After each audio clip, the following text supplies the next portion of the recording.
నమస్తే, welcome to I dream. నేను మీ లక్ష్మి. మనతో పాటు డాక్టర్ శ్రీనివాస్ కే సైలస్ గారు కూడా ఉన్నారు. సో ఈ ఇంటర్వ్యూలో మీ అందరికీ ప్రత్యేకంగా ప్రతి ఒక్కరూ తెలుసుకోవాల్సిన విషయం ఏంటంటే వారి వారి అవసరాల నిమిత్తం రిఫ్రిజిరేటర్ సైజ్ కానీ మెయింటెనెన్స్ కోసం లేకపోతే అవసరాల నిమిత్తం మనం దాన్ని డిజైన్ చేసుకోవడం కావచ్చు, చూస్ చేసుకుంటాం, అలాంటిదే కొని తెచ్చుకుంటాం. కానీ ఫ్రిడ్జ్ అనేటప్పటికి ఏదైనా మిగిలిపోయిన ఆహారం ఉంటే ఒక 2-3 రోజులకు కూడా అది మనం తినడానికి అవకాశం కావాలి అంటే ఇందులో స్టోర్ చేసుకొని తినాలి అనేది కాన్సెప్ట్ మన అందరికీ తెలిసిన విషయమే. అఫ్ కోర్స్ అందరూ ఇదే ఫాలో అవుతుంటారు. కానీ ఈ మధ్య ఫ్రిడ్జ్లో పెట్టినటువంటి నాన్ వెజ్ ఐటమ్స్ తినటం వల్ల చనిపోయారని, మటన్ తిని చనిపోయారని ఇలాంటి వార్తలు మనం చూస్తున్నాం కదా. సో దీనిపైన కూడా చాలా ఇన్ఫర్మేషన్ ఉంది. సో తెలుసుకోవాల్సినటువంటి ఇన్ఫర్మేషన్ ఏంటి అంటే డాక్టర్ శ్రీనివాస్ కే సైలస్ గారు వివరించడానికి మనతో పాటు ఉన్నారు. థ్యాంక్ యూ సార్, నమస్తే. సో జనరల్గా ఫ్రిడ్జ్ అనేటప్పటికి ఏదో మనకి కొన్ని అవసరాల నిమిత్తం ఒకప్పుడు, కానీ ఇప్పుడు అలా కాదు. అందరూ బిజీ అయిపోతున్నారు. అన్నీ ఇందులో ఇన్స్టెంట్గా ఉంచుకోవాలి అనేది ఒక కాన్సెప్ట్. మిగిలిపోయిన ఆహారం పడే బుద్ధి ఇది జనరల్గా లేడీస్కి. సో ఇందులోనే దాచుకోవాలి అనే కాన్సెప్ట్. ఏంటి సార్ అసలు ఫ్రిడ్జ్లో పెట్టిన ఆహారం తిరిగి మళ్ళీ కుక్ చేసుకొని తినడం వల్ల వచ్చే అనర్థాలు ఏంటి?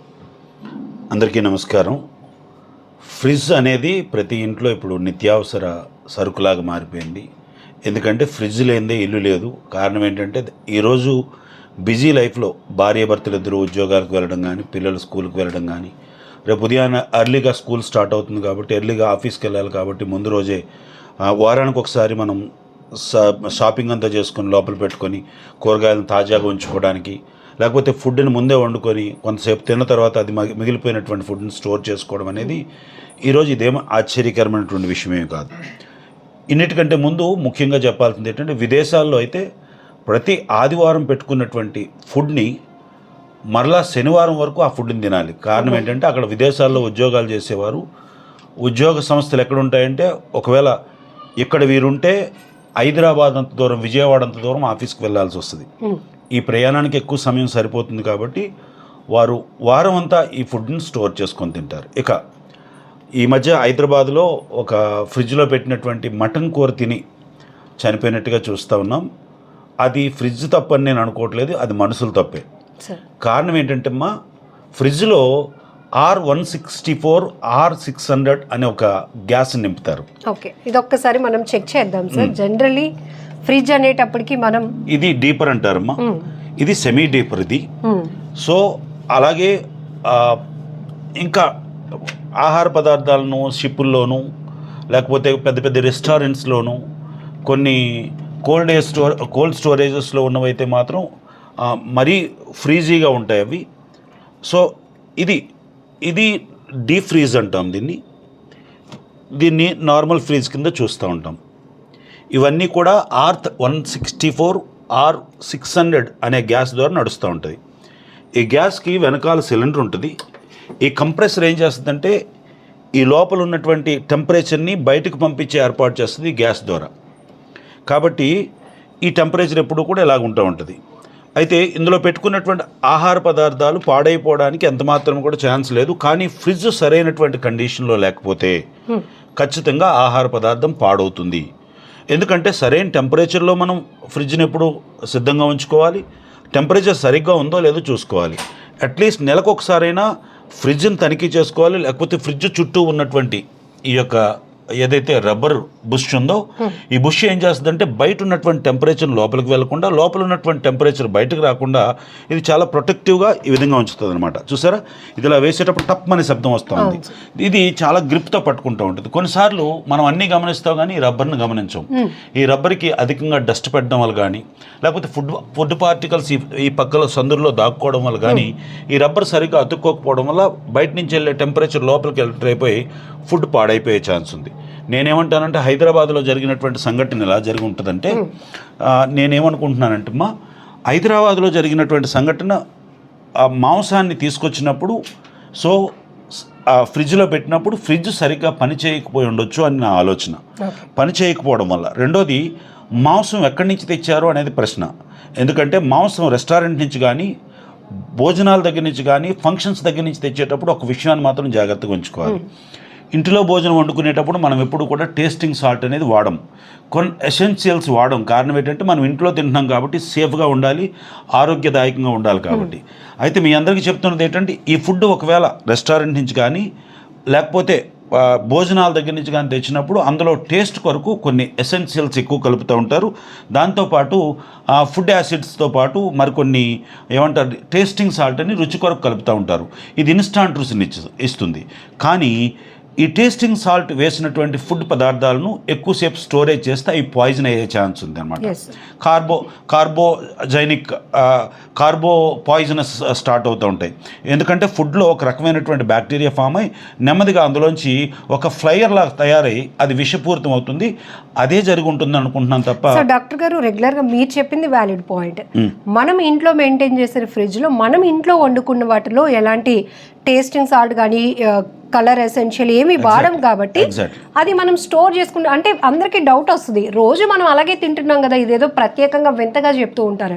కానీ చాలామందికి రెస్టారెంట్లో తెచ్చుకున్నటువంటి ఫుడ్ ప్యాకెట్స్లో ఫుడ్ మిగిలిపోయినా అది కూడా స్టోరేజ్ చేసి నెక్స్ట్ డే తినడం అలవాటు చేసుకుంటారు.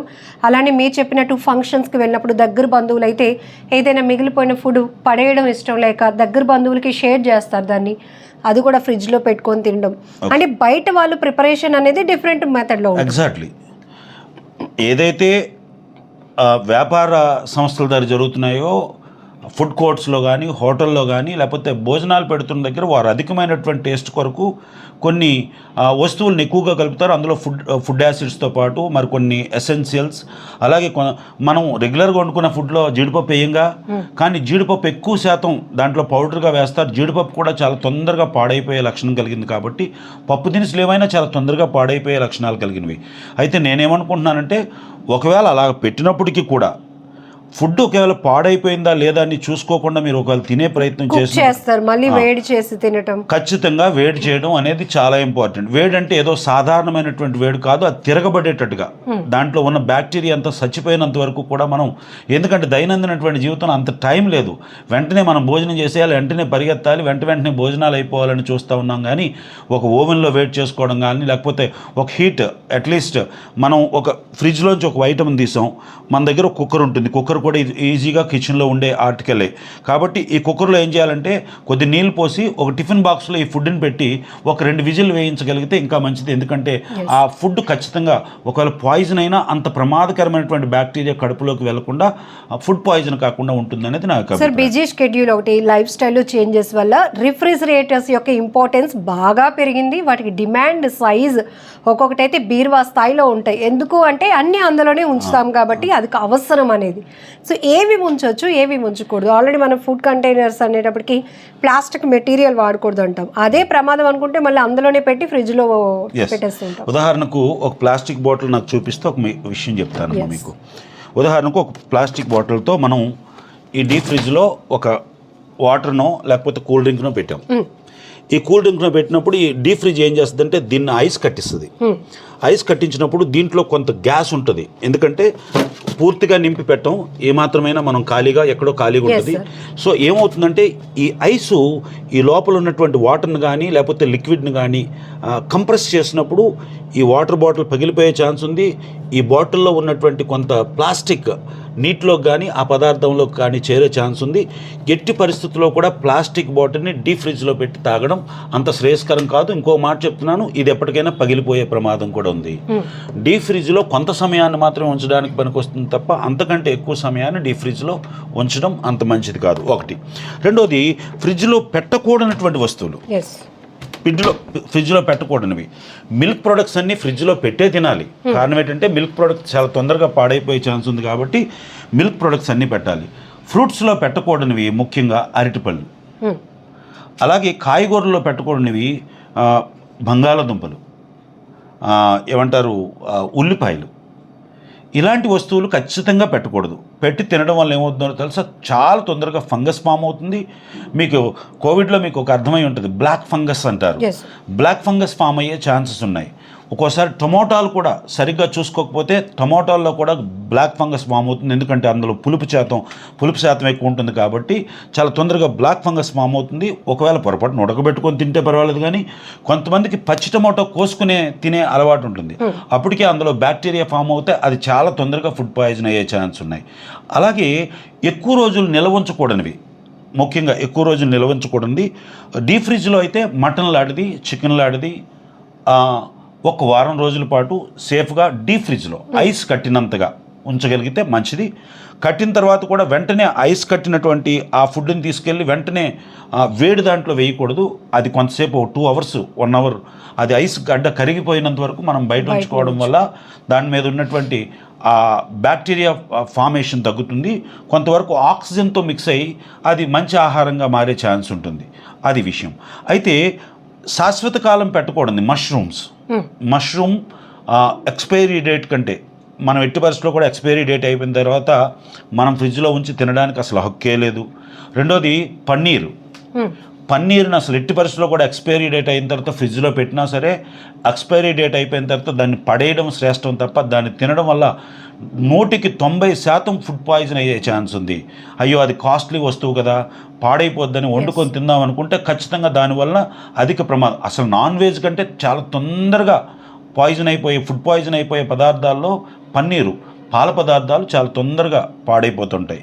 కాబట్టి ఇలాంటి వాటిని మనం జాగ్రత్తగా ఉంచుకోవాలి. సో దీన్ని ఏ పర్పస్లో ఏవి ప్రిజర్వ్ చేసుకోవచ్చో అవి మాత్రమే తగు మాత్రం వండుకొని ఎప్పటికప్పుడు తినేయడం అత్యంత శ్రేయస్కరం, ఆరోగ్యకరమైనటువంటి సూత్రం. ఒకవేళ ఏ కారణం చేతైనా మీరు ఫుడ్ మిగిలిపోయి దాన్ని ఇవ్వడానికి వీలు కాకుండా అది చాలా విలువైనటువంటి భోజనం అనుకునేటప్పుడు దాన్ని సరైనటువంటి స్టీల్ పాత్రలో శుభ్రం చేసి భద్రం చేసి దానికి మూత పెట్టి ఫ్రిడ్జ్లో పెట్టాలి. ఫ్రిడ్జ్లో పెట్టే ముందు మీ ఫ్రిడ్జ్ ఎలా పనిచేస్తుందో ఖచ్చితంగా చెక్ చేసుకోవాలి. సరైనటువంటి టెంపరేచర్ మెయింటైన్ అవుతుందా లేదా, కంపరేచర్ ఎలా ఉంది. ఎప్పుడు కూడా ఫ్రిడ్జ్ని మనం ఎప్పుడు చూడాల్సింది ఫ్రిడ్జ్ పనిచేస్తుందో లేదో చూడాల్సినటువంటి బాధ్యత. ఇలా తడిగితే ఇక్కడ చాలా వేడిగా తగులుతూ ఉంటుంది, ఇప్పుడు ఫ్రిడ్జ్ పనిచేస్తున్నట్లే. ఒకవేళ వేడిగా తగలకుండా చల్లగా తగిలితే మాత్రం మీ కంప్రెషర్ సరిగా అంటే అవన్నీ చెక్ చేయం సార్. జనరల్గా వితౌట్ నాలెడ్జ్ అందులో నుంచి కూలింగ్ వస్తుందా, ఉన్న పదార్థాలు చల్లగా అవుతున్నాయా, మళ్ళీ రేపు వండుకోవడానికి పనికి వస్తాయి లేదా. నేను కంపల్సరీ చెప్తున్నానమ్మా. అయితే పెట్టిన వాళ్ళు పెట్టారు. నేనేమంటున్నానంటే మీరు నన్ను తిట్టుకుంటారు, ఫ్రిడ్జ్ లేకుండా ఎలా బతకమంటారని. నేనేమంటున్నాను, అందరికీ ఒక వైద్యుడిగా, ఒక బాధ్యత కలిగినటువంటి భారతదేశ పౌరుడిగా చెప్తున్నది ఏంటంటే ఫ్రిడ్జ్ను వాడండి, ఫ్రిడ్జ్లో ఆనందంగా ఫ్రిడ్జ్లో ఉన్నటువంటి భోజనాన్ని ఎంజాయ్ చేయండి. కానీ ఫ్రిడ్జ్లో భోజనాన్ని నేరుగా తీసుకొని వెంటనే తినడం కంటే దాన్ని వేడి చేసి తినాల్సినటువంటి బాధ్యత ఉంది. వేడి చేయకూడనటువంటి పదార్థాలు ఏవైతే ఉన్నాయో వాటిని 2 గంటల ముందే తీసుకొని పెట్టేసి దాని తర్వాత తినవలసిందిగా మనం చేస్తూ ఉన్నాం. ముఖ్యంగా పాల పదార్థాలను నాన్ వెజిటేరియన్ మాత్రం చాలా ఎక్కువ టెంపరేచర్లో ఉడకబెట్టిన తర్వాత మాత్రమే తినాల్సిందిగా మనం చేస్తూ ఉన్నాం. సో ఇక్కడ మీకు ఈ ఒక్క వీడియోలో చాలా ఇన్ఫర్మేషన్, ఫ్రిడ్జ్ కండిషన్ని మనం ఎలా చెక్ చేసుకోవాలి, వస్తున్నటువంటి కూలింగ్ సిస్టమ్ కానీ ఎప్పటికప్పుడు దాని మీద కూడా మన అబ్జర్వేషన్ ఉండాలి, క్లీనింగ్ సిస్టమ్ని చూసుకోవాలి, అట్లనే ఏవైతే స్టోర్ చేయాలి అది ఏ ప్లేస్లో మనం ప్లేస్ చేయాలి అనేది కూడా డాక్టర్ గారు చెప్పడం జరిగింది. ఇంకొకటి ఏంటంటే అన్ని ఫ్రిడ్జ్లో పెట్టేసినవన్నీ తీసి మళ్ళీ వండుకొని మళ్ళీ వేడి చేసుకొని తినేయాలి అనే కాన్సెప్ట్ కాకుండా, సో ఇందులో నాన్ వెజిటేరియన్కి వెజిటేరియన్కి చాలా డిఫరెన్సియేషన్ ఉంది. సో మిల్క్ ప్రోడక్ట్స్కి సంబంధించి కూడా ఎక్కువగా మనం పన్నీరు లేకపోతే మీరు చెప్పినట్టు మష్రూమ్ ఇవన్నీ కూడా ఫ్రిడ్జ్లో దాచుకొని వండుకోవడం అలవాటు సార్. సో ఎక్స్పైరీ డేట్ దగ్గరకు వచ్చిందంటే అది ఇంకా మనకి పనికి రాదని, అది మళ్ళీ ఫ్రిడ్జ్లో పెట్టిన తర్వాత వండుకోవడానికి పనికి వస్తుందని కాన్సెప్టే వద్దని చెప్తున్నారు. ఎందుకంటే ఇప్పుడు మనం చూస్తున్నాం చాలా వరకు ఇంట్లో ఉన్నటువంటి పరిస్థితులు వేరు, మనం బయట నుంచి ఏ ఫుడ్ తెచ్చుకున్నా అందులో చాలా వరకు ఇబ్బందికర పరిస్థితులే. మళ్ళీ దాన్ని తెచ్చి ఇందులో పెట్టి మళ్ళీ అది తిని మనం ఒంటికి ఇబ్బంది తెచ్చుకోకూడదు అనేది ఈ కాన్సెప్ట్తో ఫుల్ డీటెయిల్గా చాలా ముఖ్యమైన విషయం. బయట నుంచి ఐస్ క్రీమ్ తెచ్చుకుంటాం, ఫ్యామిలీ ప్యాక్స్ తెచ్చుకుంటాం. ఫ్యామిలీ ప్యాక్ తీసుకొచ్చి మీరు తినేయడానికే పనికొస్తుందో తప్ప మన ఫ్రిడ్జ్లో పెట్టుకొని తినడానికి సూట్ కాదు. ఎందుకంటే ఆ డీపర్ సిస్టమ్ వేరు, ఈ డీపర్ సిస్టమ్ వేరు. అందులో ఉన్నటువంటి నిల్వ చేయబడినటువంటి స్టోరేజ్ చేయబడినటువంటి ఆ యొక్క ఫ్రీజర్ ఏదైతే ఉందో ఆ ఫ్రీజర్ తాలూకా వాల్యూస్ వేరు, ఆ ఫ్రీజర్లో ఉన్నటువంటి టెంపరేచర్ లెవెల్ వేరు. మీరు ఈ ఫ్రిడ్జ్లో తీసుకొచ్చి పెట్టుకుంటే ఎక్స్ట్రీమ్ కోల్డ్కి వెళ్ళిపోయే ప్రమాదం ఉంది. అది మీరు తినేటప్పుడు అందులో పాలు పదార్థాలు కలిసే ఛాన్స్ ఉంటాయి. అందులో పంచదార కలిసే ఛాన్స్ ఉంటాయి కాబట్టి అవి కూడా ఫుడ్ పాయిజన్ అయ్యే ఛాన్స్ ఉంది. గమనించండి, ఐస్ క్రీమ్ని మీరు తినగలిగితేనే తినగలిగినంత తెచ్చుకోవడం తప్ప తెచ్చి మళ్ళీ ఫ్రిడ్జ్లో స్టోర్ చేసుకొని తినడం అనేది మన ఇంటి ఫ్రిడ్జ్ వేరు, షాపులో ఉన్నటువంటి ఫ్రిడ్జ్ వేరు. ఐస్ క్రీమ్ వాడుతున్న ఫ్రిడ్జ్ వేరు, మన ఇంట్లో వాడుతున్నటువంటి ఫ్రిడ్జ్ వేరు. కాబట్టి ఐస్ క్రీమ్ను కూడా అంత శ్రేయస్కరం కాదు. చాక్లెట్ కూడా కొన్నిసార్లు సమ్మర్లో ఏమవుతాయంటే జోబులో పెట్టుకొని వస్తే, లేకపోతే షాప్ నుంచి వస్తే చల్లబడిపోద్ది అని చెప్పి డీప్ ఫ్రిడ్జ్లో పెట్టుకుంటాం. డీప్ ఫ్రిడ్జ్లో పెట్టుకొని వెంటనే తినగలిగితే మంచిది. అది 10-15 రోజులు ఉన్న తర్వాత దాన్ని తినడం జరిగితే అందులో విపరీతమైనటువంటి ద్వీప కణాలు, చాకోస్ ఉండడం వల్ల అది పురుగు పట్టే ఛాన్స్ ఉంది. ఎందుకంటే టెంపరేచర్ను కూడా పురుగు పట్టే ఛాన్సెస్ ఉంటాయి, టెంపరేచర్లో కూడా బతకగలిగే ఛాన్స్ ఉంటాయి. అలాగనుకుంటే మన ఫ్రిడ్జ్లో ఉన్న వాటికి పురుగు పట్టదు అనుకుంటే హిమ ప్రాంతాల్లో పురుగులు లేకుండా ఉండాలి కదా. ప్రతి దానికి ఒక జాతి తాలూకా ఆ బ్యాక్టీరియా ఫామ్ అయ్యి అందులో బతకగలిగే పురుగులు కూడా పెరుగుతాయి, గమనించండి. కాబట్టి కొన్ని వస్తువులను మాత్రం ఖచ్చితంగా ఫ్రీజర్లో పెట్టకూడదు. పెట్టిన తర్వాత వాటిని సరిగ్గా ఉడకబెట్టుకొని సరైనటువంటి మోతాదులో మాత్రం ఉడకబెట్టి సరైన టెంపరేచర్లో ఉడకబెట్టి తింటే శ్రేయస్కరం. హైదరాబాద్లో జరిగినటువంటి సంఘటనలో నేను అంటాను, ఫ్రిడ్జ్ తప్పు కాదు. ఫ్రిడ్జ్ సరైనటువంటి టెంపరేచర్ లేకపోయి ఉండొచ్చు, వారు తీసుకున్నటువంటి ఫుడ్ ఫ్రిడ్జ్లో పెట్టిన తర్వాత పాడైపోయి ఉండొచ్చు. దాన్ని వేడి చేసుకోకుండా కుటుంబ సభ్యులు ఎవరైతే తిన్నారో అది కొన్ని కడుపులో ఉన్నటువంటి గట్ హెల్త్ సరిగ్గా బాగోకపోవడం వల్ల, జీర్ణ వ్యవస్థ సరిగ్గా బాగోకపోవడం వల్ల, వారికి అప్పటికే గ్యాస్ట్రిక్ లాంటి సమస్యలు ఒకవేళ ఉండడం వల్ల, డియోడినల్ పెప్టిక్ అల్సర్స్ ఉండడం వల్ల, ఆ ఫుడ్ అరగడానికి సరైనటువంటి పెప్సిన్స్ లేకపోవడం వల్ల, డైజెస్టివ్ సిస్టమ్ సరిగ్గా లేకపోవడం వల్ల అది కాస్త ఫుడ్ పాయిజన్ అయ్యి ఆ వ్యక్తి మరణానికి దారితీసి ఉండొచ్చు తప్ప ఫ్రిడ్జ్ ఎప్పుడు తప్పు చేయదు. మానవులమైనటువంటి మనమే తప్పు చేస్తూ ఉంటాం. Thank you sir, valid information. నమస్తే. నిజంగా ప్రస్తుతం ఉన్నటువంటి సమాజం దేనికి ప్రయారిటీ ఇస్తుంది? ఆర్థిక సంబంధాల చుట్టూ మాత్రమే తిరుగుతోంది. మళ్ళీ ఎన్నికలంగానే చాలా విరక్తి కలుగుతుంది. మంచి అనిపిస్తుంది కదా, లేడీస్ కూడా ఛాలెంజింగ్ జాబ్స్ చేసినప్పుడు చాలా బాగుంటది. ఫుడ్ డెలివరీ ఇవ్వటానికి వెళ్ళినటువంటి డెలివరీ బాయ్ అనిల్ పై కళ్ళ ముందు